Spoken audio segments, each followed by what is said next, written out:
এর একটা ক্লিপের মতো, বুঝছো? তো হাল আতা আলাল ইনসানে হিনুম মিনাদ দাহর লাম ইয়াকুন শাইআন মাযকুরা ইন্না খালাকনাল ইনসানা মিন নুতফাতিন আমশাদিন। এখানে কিন্তু আবার ইনসান নিয়ে আসলো। ওই যে প্রথম মানুষ, তাকে আমরা আবার সৃষ্টি করেছি মিন নুতফাতিন আমশাদিন। এটা আমাদের ক্রিয়েশন, আদম আর হাওয়ার মিশ্র বীর্যে।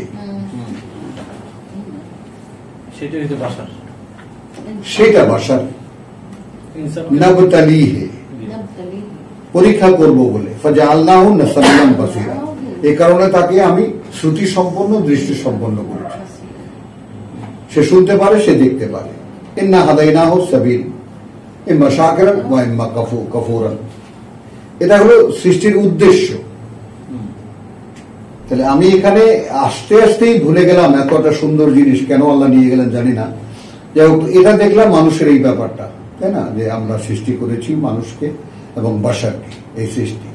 আর আমরা যেটা সূরা আল ইমরান থেকে, আল ইমরানের থেকে যেটা আমরা দেখি, সেটা হলো যে ইন্না মাসালা আদম কা মাসালি ইন্না ঈসা ইনদাল্লাহি কা মাসালি আদম।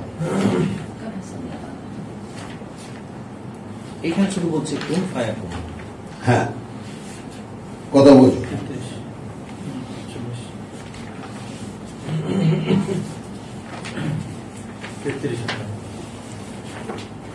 না 56 সম্ভবত আল ইমরানের 59 ইন্না মাসালু ঈসা ইনদাল্লাহ কামাসালি আদম। খালাকাহু মিন তুরাবিন, এটা হলো আদমের কথা। এখানে চলে গেল। হ্যাঁ, আদমের কথা আসলো। তাহলে এখানে কই সালসালিম মিন হামাইন মাসনুন তো নাই, তারাও আগে চলে গেছে মূল মাটি দিয়ে। মিন তুরাবিন, হ্যাঁ, এখানে তো এটা তো বলছেন না, প্রথম সৃষ্টিতেও বলছেন না মিন তুরাবিন, দ্বিতীয় সৃষ্টিতে বলছেন না মিন তুরাবিন, কিন্তু ওখানে বলছেন মিন সালসালিন মিন হামাইন মাসনুন, মিন সালসালিন মিন হামাইন মাসনুন। কিন্তু মূল হামাইন মাসনুন কি দিয়ে? তুরাব দিয়ে। এই তুরাবকে পচানো হয়। তাহলে আরো মূলে গেছেন এখানে, একদম যাকে বলে যে তোমার এটাকে আবার তোমার, হ্যাঁ, এটাকে যেমন মানুষকে সৃষ্টি করেছেন তিনি সংসার, না ওটা তোমার ইয়ে,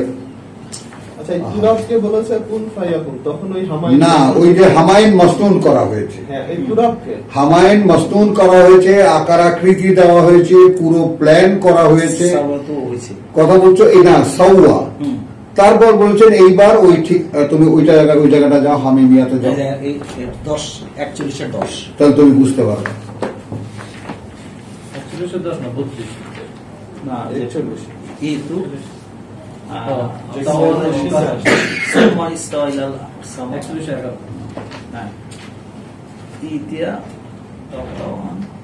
না 9 থেকে যাই। আইন্নাকুম লাতাকফুরুন, তোমরা কি তাকেই অস্বীকার করছো? বিল্লাযী খালাকাল আরযা ফি ইয়াওমাইন,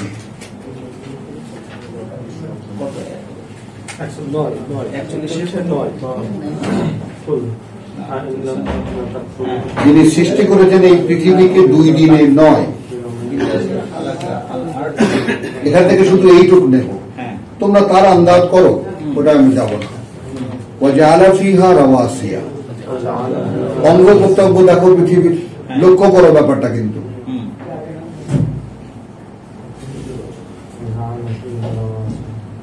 পাহাড় কি পৃথিবীর একটা অঙ্গ, এটা বুঝতে পারো তো? পাহাড় যেমন, তারপরে মরুভূমি যেমন, এগুলো সব পৃথিবীর অঙ্গ প্রত্যঙ্গ। সাগর যেমন, জলীয় অঞ্চল যেমন, নদী নালা যেমন, এগুলো সব পৃথিবীর অঙ্গ প্রত্যঙ্গ।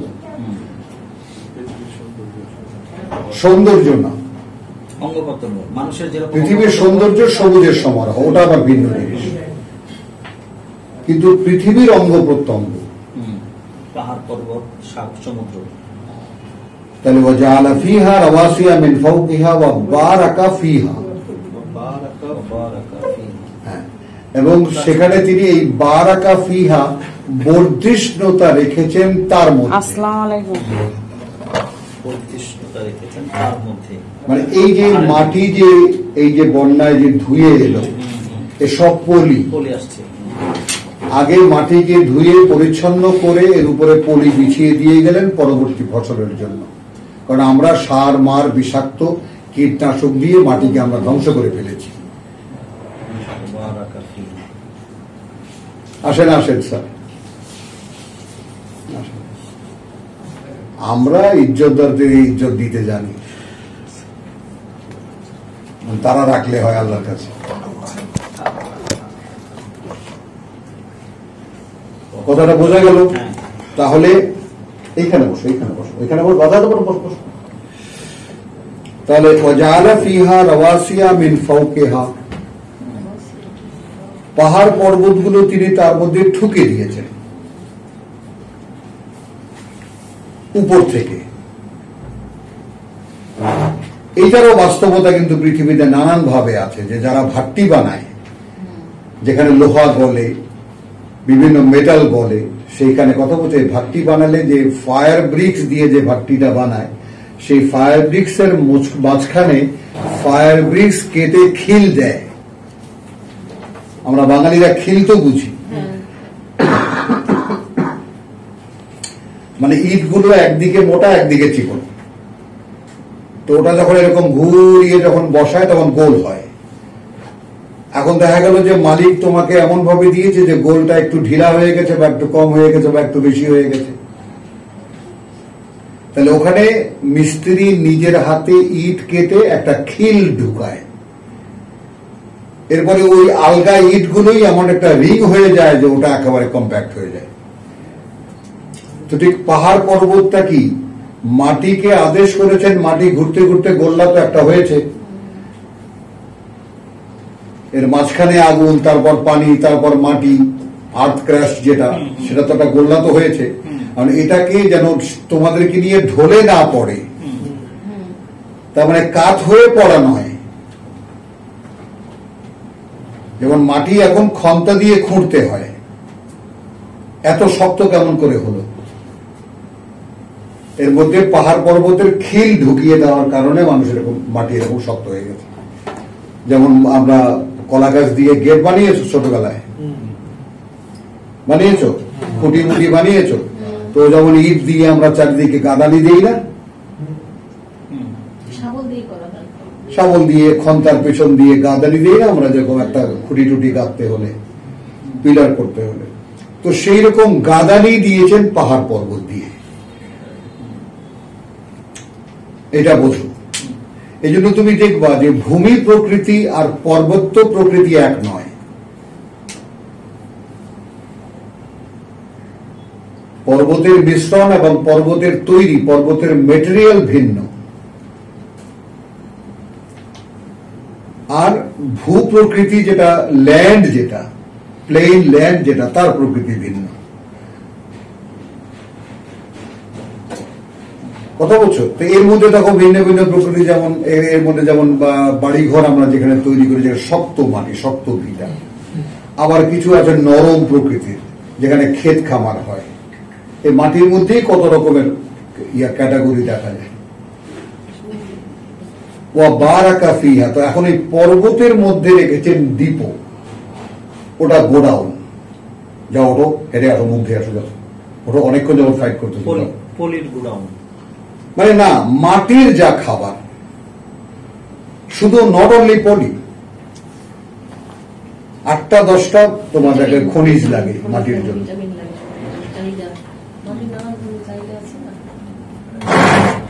বোঝা গেল না? গেল না?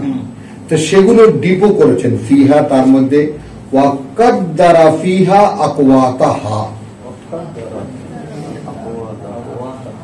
এবং পরিমাণ নির্ধারণ করেছেন তার মধ্যে, অর্থাৎ ওই না, ওই যে তোমার ওই যে বারাকা, যেটা বারাকা বলতে মাটির যেমন সার দেয় কেন, উৎপাদন ক্ষমতা বাড়াবার জন্য। তো উৎপাদন ক্ষমতা বাড়াবার জন্য যে সমস্ত মাটির যে সমস্ত উৎপাদিকার ক্ষমতা বাড়ায়, তার এটা বহু বচনে কেন, যত রকমের এনহ্যান্সমেন্ট লাগে সেখানে। হ্যাঁ, মাটির জন্য যা যা দরকার। আকওয়াতাহা ওয়া কাদ্দারা ফিহা আকওয়াতাহা, পরিমাণ নির্ধারণ করেছেন, এই পরিমাণ ফসফেট, এই পরিমাণ বক্সাইট, এই পরিমাণ অমুক, এই পরিমাণ তমুক। এখন তোমাকে তো ভাবতে হবে সৃষ্টি নিয়ে, তো এটা তো আমরা ফালতু আলোচনা করছি না। We have to no.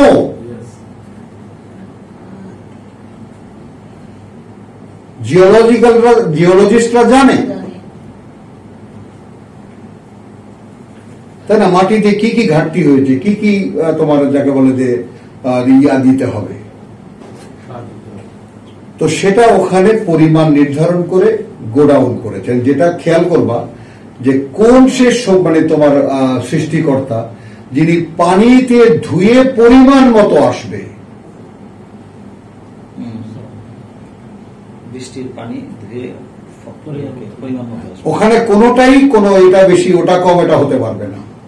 এই জন্য ওয়াকাদ্দারা ফিহা আকওয়াতাহা ফি আরবাআতি আইয়ামিন, সবচাইতে আমার রীতিমতো গা কেঁপে ওঠে, 4 দিন লাগিয়েছেন শুধু এইটা করতে। 2 দিনের এগেইনস্টে 4 দিন, 4 দিন না, এইগুলো ম্যানেজ করতে না, শুধু ভূ প্রকৃতির ফুড ব্যালেন্স করতে আবার সময় নেয়, যেহেতু সৃষ্টি। না না, এখানে খেয়াল করবা, কিন্তু এখানে সবকিছু ম্যাজিক্যাল না। যেমন আমরা আমাদেরকে যে তৈরি করা, আমাদের ক্ষেত্রে কোনো কিছুই ম্যাজিক্যাল হবে না। তিনি যেটা দেখাতে চাচ্ছেন যে আমি এতটাই পাওয়ার, যেমন রে দিয়ে ফুটো করা যায়, তাই না, অক্সিজেন দিয়ে লোহাকে কেটে ফেলা যায় কলা গাছের মতো, এটা তো আমরা দেখি, আমরা রোজই দেখি না। তো তার আদেশটা এতই পাওয়ারফুল যে তিনি বললেই সেটা হয়ে যায়। আমরা একটা ছোট্ট জিনিসকে সামনে রাখি, এখন তিনি তার রিপ্রেজেন্টেশন বানিয়েছেন, তার প্রতিনিধি বানিয়েছেন এমন যে তোমরা এখন দেখো, আমি যে বললেই হয়ে যায়, এটা তোমরা এখন খুঁজে দেখো কিভাবে হয়।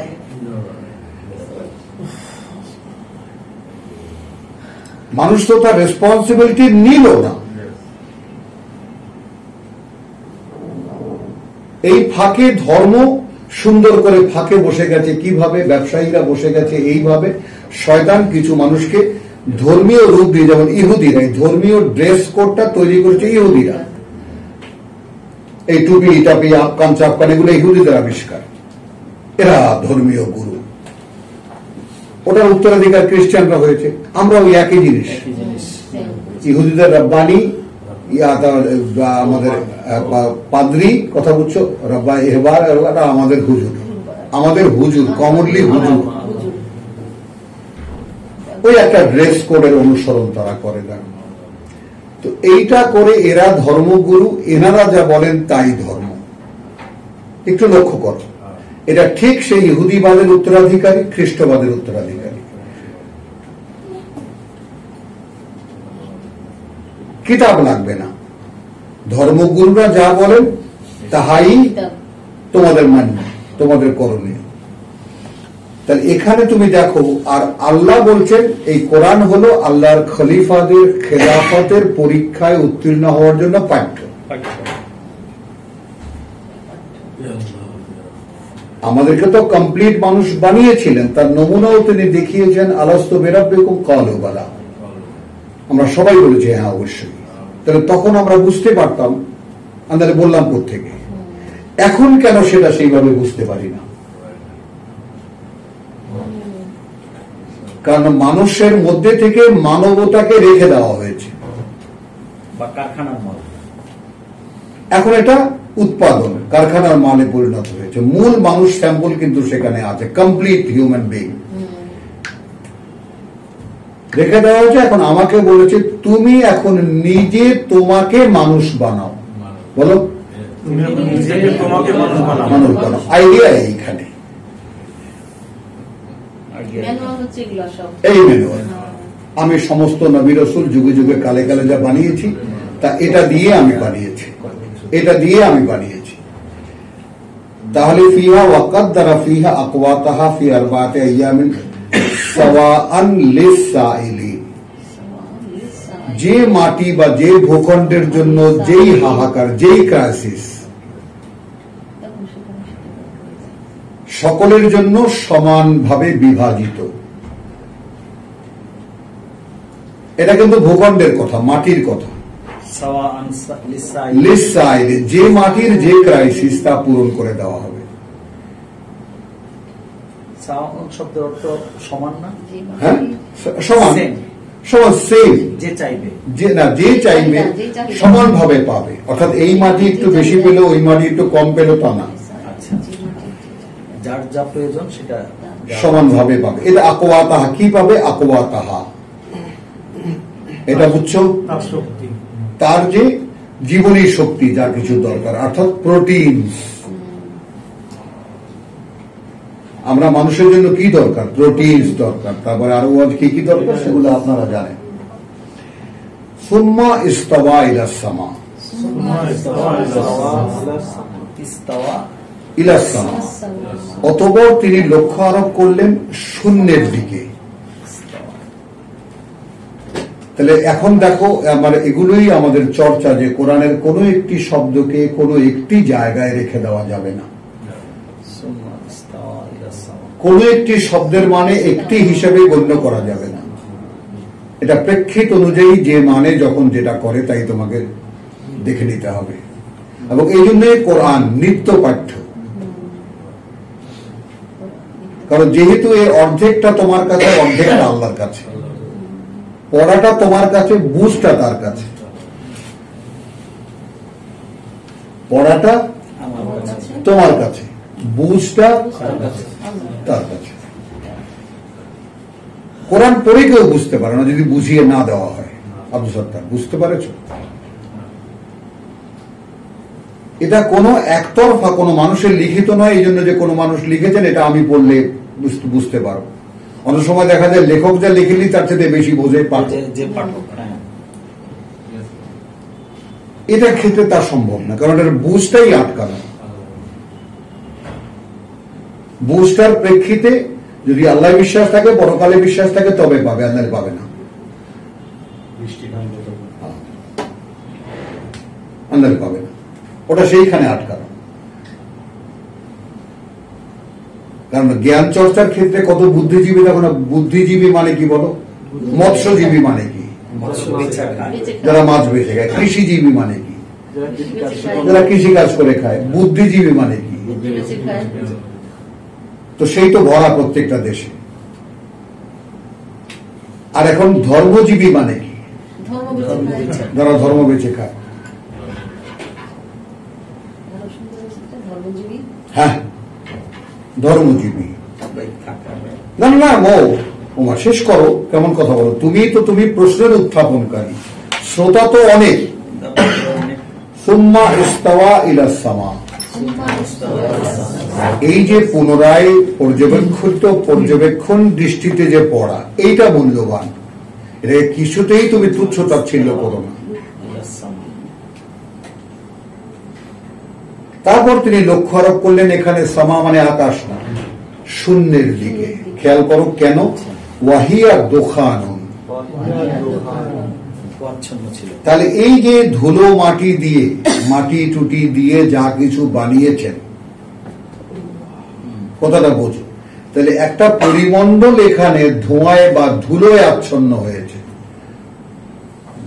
ধোঁয়ায় না, ধুলোয় আচ্ছন্ন হয়েছে। এবং মক্কায় বা আরব দেশে যে ধুলো ঝড় হয় তাকেও দোকানুনই বলা হয়, খালি ধোঁয়াই না। যেমন আমি নিজে ভুগেছি বহুবার না, বার তিনেক সৌদি আরবে থাকতে, যে 2 দিন 3 দিন তুমি চোখে কিছু দেখবা না, কুয়াশার মতো। এমন সূক্ষ্ম ধুলো, এমন সূক্ষ্ম ধুলো। নিঃশ্বাস নিচ্ছ, চলছো, ফিরছো, দেখছো, কিন্তু পুরো এনভায়রনমেন্ট কুয়াশার মতো আচ্ছন্ন। ওগুলো কি ধুলা? এমন সূক্ষ্ম কণা মাটির যেটা ভাসছে। আমাদের এখানে তো কুয়াশা, জলকণা ভাসে, আর ওখানে ধূলিকণা ভাসে। ওই যে ভাই আমার আরব দেশে থাকে, কাতারে থাকে, দেখেছে। বুঝছো কথাটা? তাহলে আমি তোমার যে ব্যাপারটা সেটা একটু ক্লিয়ার করে বুঝে নাও, তোমার উসিলায় সব ভাই বোনেরাও বুঝতে পারবে ব্যাপারটা, যে এই যে মেকিং বানানোর একটা পর্যায়, পাহাড় পর্বত বানিয়েছেন, মাটির গোলক বানিয়েছেন, এটা বানিয়েছেন, সেখানে মাটির যা খাবার তাকে নির্ধারণ করেছেন, সেখানে তার পরিমাণ নির্ধারণ করে তাকে গোডাউন করেছেন, কিভাবে তা আসবে তার সিস্টেম করেছেন, এই সব কিন্তু তিনি করেছেন বাই ডুইং, ইন আক্ষরিক অর্থে ডুইং। তখন একটা শূন্যের মধ্যে ধুলির সৃষ্টি হয়েছে, ফাকালা লাহা। খেয়াল করবা কিন্তু তখন সেই শূন্য ধুলায় আচ্ছন্ন জায়গাটাকে বললেন লাহা, দোকানকে বললেন, বুঝেছ? ওয়ালিল আরদ, সৃষ্টি করেছেন, এবং যে পৃথিবী তিনি সৃষ্টি করেছেন সেটাকে বলে তার জন্য। তাহলে এখন তুমি তোমার আমার সৃষ্টির ক্ষেত্রে আসো, আদমের সৃষ্টির ক্ষেত্রে আসো। মাটির স্ট্রাকচার তিনি তৈরি করেছেন, হলো, তারপর তিনি বলেছেন কুন ফায়াকুন। আদমের যে ঈসার যেখান থেকে প্রসঙ্গটা আদৌ এসেছে তুমি তুলেছ সূরা আল ইমরানের যে প্রসঙ্গটা, তাহলে এখানে মেকিং যেটা মাটির একটা মূর্তি বানানো, সেখানে হাড়গোড় নির্ণয় করা, কঙ্কাল নির্ণয় করা, রক্তস্রোত নির্ণয় করা, শ্বাস প্রশ্বাসের ব্যাপার স্যাপার সেখানে সেট করা, তারপরে বড় রক্তবাহী নালী সেখানে সেট করা, তারপরে স্নায়ুর যে জাল নেটওয়ার্ক, সুবহানাল্লাহ, এই যে চক্ষু স্নায়ু, শ্রুতি স্নায়ু, তাই না, এই যে স্নায়ুর যে বিশাল এক নেটওয়ার্ক সারা শরীর জুড়ে, অনুভূতির স্নায়ু, সূক্ষ্ম সূক্ষ্ম রগগুলো যেটা দেখা যায়, কি মনে করো তুমি এগুলো? তো পৃথিবীর মতোই সেগুলোকে প্রথমে তৈরি করা হয়েছে।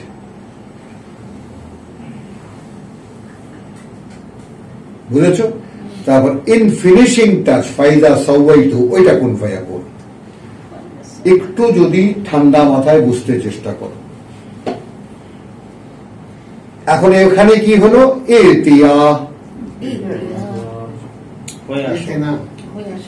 আত্মপ্রকাশ করো, দুজনায়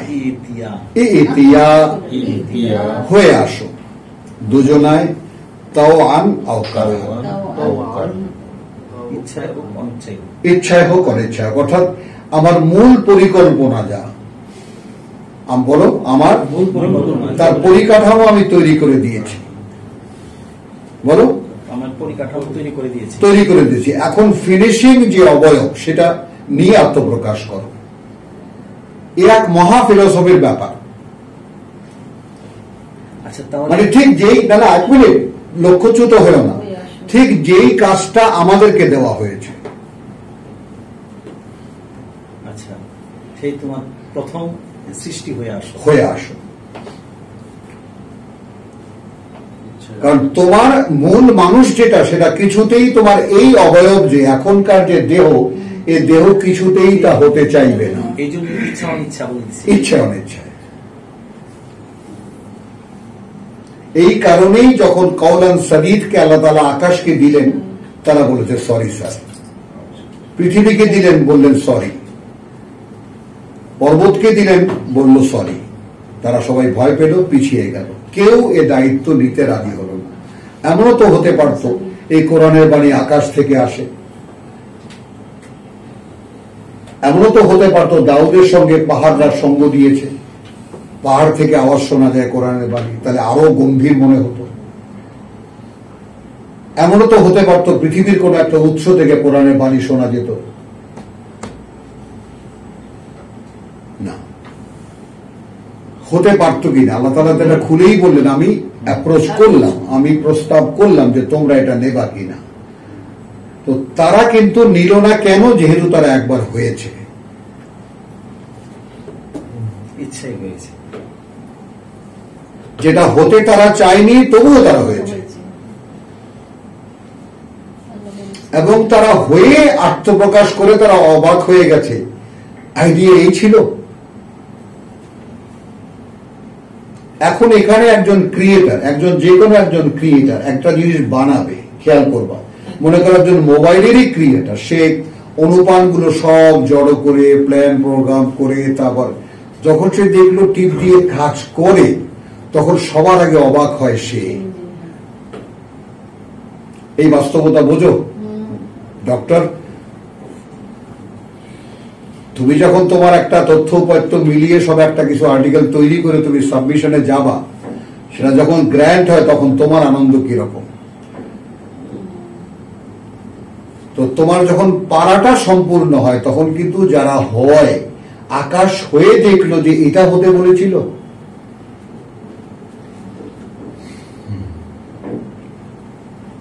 পৃথিবী হয়ে তারপর, অর্থাৎ তিনি যে ইচ্ছা করেছিলেন তা তখন পৃথিবীও জানতো না। সে তো এলোমেলো কত অগুছল মাটি, কতগুলো পাহাড় বানিয়ে রেখেছেন, কিন্তু তা ফিনিশিং পর্যায়ে যে এই অবস্থা তৈরি হবে,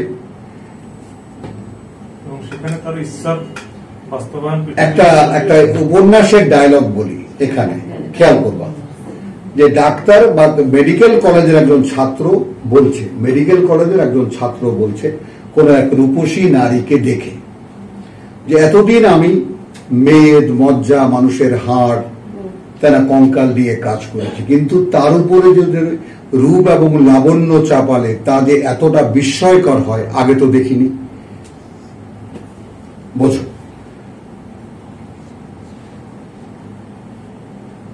মেদ, মজ্জা, অস্থি, কথা বলছো, রক্ত চলাচল, এগুলো নিয়ে কাজ করেছি, কিন্তু তার উপরে রূপ এবং লাবণ্য চাপালে তা যে এত বিস্ময়কর হয় আগে তো দেখিনি।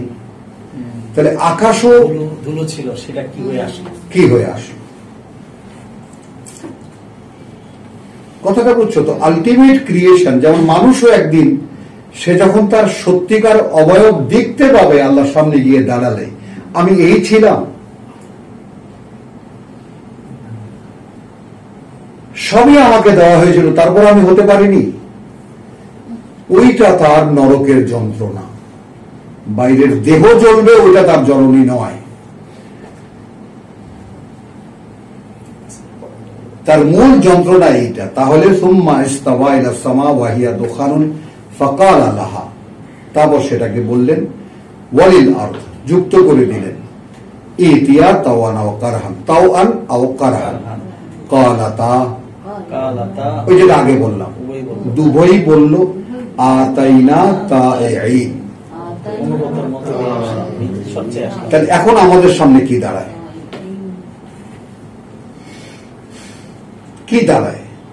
আমরা হয়ে এসেছি একদম ঠিক যেভাবে তুমি হতে বলেছ সেইভাবে। খেয়াল করবা কিন্তু তারপর ব্যক্তি পর্যায়ে বাকি কি থাকে? ফাকাদাহুন্না সাবআ সামাওয়াতিন ফি ইয়াওমাইনি, তারপর সুসম্পন্ন করলেন তাদেরকে 7টি আকাশে। খেয়াল করবা 2 দিনে। ওয়া আওহা ফি কুল্লি সামাইন, খেয়াল করবা, এবং ওহী করলে প্রতিটি আকাশকে আমরা তার জন্য যা করণীয়, তার জন্য যা করণীয়। ওয়া যায়্যানা সামাআদ দুনিয়া, এবং তিনি আকর্ষণীয় করে সাজিয়েছেন বেমাসাবিহা, কাছের আকাশটাকে, প্রত্যেকটা দুনিয়ার কাছের আকাশটাকে তিনি সাজিয়েছেন প্রদীপ দিয়ে। ওয়া হিফজান, এবং সেটাই প্রতিরক্ষা। যালিকা তাকদীরুল আজিজুল আলীম। এখানে সেই পর্যায়টা শেষ হয় যে এটাই হলো নির্ধারণী, সর্বশক্তিমান, সকল জ্ঞানী যিনি তার। ফাইনা আরাদু, শেষ করি। এখন এই সমস্ত খুলে বলার পরেও যদি তারা মুখ ফিরিয়ে নেয়, ফাকুল, তাহলে বলো আনজারতুকুম, আমি কিন্তু তোমাদেরকে সাবধান করেছি, সায়েকাতান, এক মহাপ্রলয়ের, এক ভূকম্পনের, মিসলা সায়েকাতে আদিন ওয়া সামুদ, ঠিক যেভাবে যেই ধ্বংস হয়েছে বা যেভাবে হয়েছে সেই সায়কা, তাই না, সেই ভূমিকম্প আদ এবং সামুদ জাতির ক্ষেত্রে। তো আলহামদুলিল্লাহ এটা একটা ছোট্ট কাটপিসের মতো আমরা আমাদের গত সূরা যেটা গত সপ্তাহে আমরা পড়েছি হামিম সাজদা, এক ভাইয়ের প্রশ্নের সাপেক্ষে ছোট্ট একটি কথা, আয়াত 9, 10, 11, 12 এটা আলোচিত হলো সূরা হামিম সাজদা থেকে। 8 দিন হয়ে গেল না? আজকে টোটাল 8 দিন হয়ে গেল না? না 6 দিন। 8 দিন